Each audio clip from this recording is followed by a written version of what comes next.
Hey folks, Nicholas Field here, and in this video I'm going to talk about one of the most commonly misunderstood concepts when it comes to professional mixer recorders on the market. And that is basically understanding the difference between the channels and the buses and the tracks that are on offer here. When you go to the Sound Devices website and look at the 833, which is this machine right here, you'll see that it's marketed as an 8-channel, 6 buses, 12 tracks recorder. And if you're starting out or you're like in the market for one of these machines, you might be kind of confused as to what's the difference between the channels versus the inputs versus the tracks. And in this video, I'm going to try to like demystify that for you, okay? So basically, when we're talking about 8 channels, that in itself is kind of confusing already, because when you look at the side of this unit, you're actually only going to find 6 inputs, right? There's 3 XLRs and there's 3 TA3s. Those are all 48 volt phantom power capable inputs with preamps, okay? This right here is a COM return, which to my knowledge is not recordable. And then if you look at the other side here, there's a return jack, which is a stereo input, and that is basically what accounts for the extra 2 channels that Sound Devices is marketing here. So already it's a bit confusing if you're not sort of in the loop as to what you're buying, because most of us aren't really rocking gear that has a 1/8" input. You're really going to end up having to jerry-rig something if you're trying to eke out 8 fully featured channels with this recorder without buying any additional hardware. And we'll get into that later, but those are the 8 channels that this machine is marketed as on the website. And then there's also 6 buses, okay? Those are basically just ways that you can route the audio in the machine to create sub-mixes, we could call them, all right? So this is when it's important to consider that this is really like a mixer first and then a recorder, okay? It's not just a machine that has inputs and just records tracks, although it does do that. It's coming from like a history of recording devices that are like designed for sound for picture, and in the history of doing sound for picture, you're always delivering a mix track that's in stereo. So if you're recording 6 tracks, you're going to be delivering 8 tracks, and 2 of them are going to be a left and right recording, okay? And the reason for this is that stereo recordings are playable on basically any consumer device. So even though we're recording mono tracks all the time on set, we're delivering a stereo track to post, because let's say you're working on a documentary and you deliver the files to your camera person, because it's like a small team, and the camera person goes into preview on the Finder and presses play. They just want to be able to hear what you recorded. They want to hear it come out both sides of the speakers, no surprises. But if you were to deliver a mono mix, that might only come out of one side of the computer, and it might sound half as loud as it's supposed to sound. And so delivering a stereo mix of all your mono tracks is a great way of just safeguarding yourself from a confused phone call from post at 2 a.m.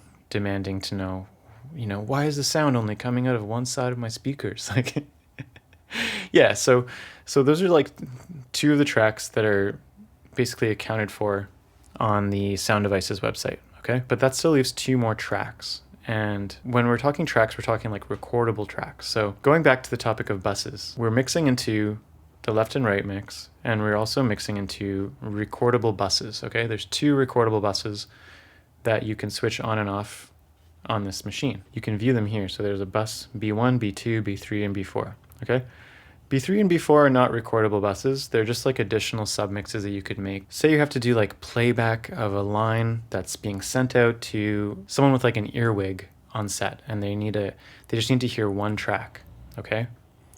So you might make like a private feed on B4 that would just be to send that one thing. Essentially, buses are just additional ways for you to create submixes, and on this machine, 2 of them are recordable, so that's what's giving you the 12 tracks that are being marketed on the website, okay? Now, where things get even more confusing for folks is that this machine is actually capable of being a 12-channel, 16-track recorder. You might be wondering, how the heck can I get 12 channels going into this machine if there's only 6 like physical inputs on the side and then this one kind of like mini jack input on the other side. And how you're doing that essentially is by buying more hardware that Sound Devices creates to unlock those capabilities. There's 2 things you could do to achieve this. There's an SL2. It's sort of like a slot-in module that attaches to this front panel here of the machine, and it allows you to slide in receivers, like professional receivers by like Lectrosonics or Wizicom,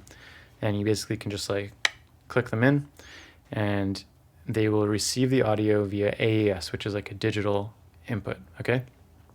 Alternatively, if you don't want to run slot receivers like that, or like add more weight to your bag, there's this AES XL unit, which is just like, it's kind of hard to see, but it's like a little brick that just kind of screws in to this front panel here.